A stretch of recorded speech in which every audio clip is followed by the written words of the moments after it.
சாணக்கியாவின் உரை வீச்சு அண்டர்ஸ்டாண்டிங் அம்பேத்கர் மா வெங்கடேசன் பேசுகிறார். ஏப்ரல் 12 சனிக்கிழமை இரவு 7 மணிக்கு கிருஷ்ண கானசபா மெயின் ஹால், டி நகர், சென்னை. அனைவரும் வருக. அனுமதி இலவசம்.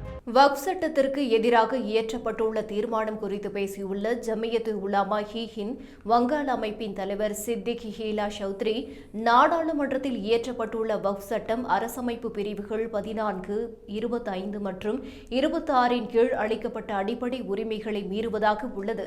அதிகாரிகளுக்கு அதிகமான அதிகாரங்களை வழங்கியதால் வக்ஃப் வாரியங்களின் சுயாட்சிக்கு ஆபத்து ஏற்பட்டுள்ளது மட்டுமல்லாமல் சிறுபான்மை மக்களின் மத சுதந்திரமும் பாதிக்கப்பட்டுள்ளது.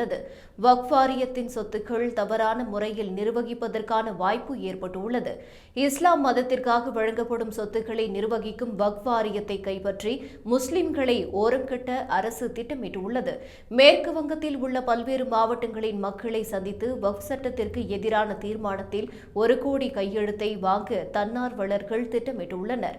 இதுபோன்ற வெகுஜன மக்களின் முன்னெடுப்புகளால் கடந்த காலங்களில் இயற்றப்பட்ட சட்டங்களை முந்தைய அரசுகள் திரும்ப பெற்றுள்ளன என்று தெரிவித்துள்ளார்.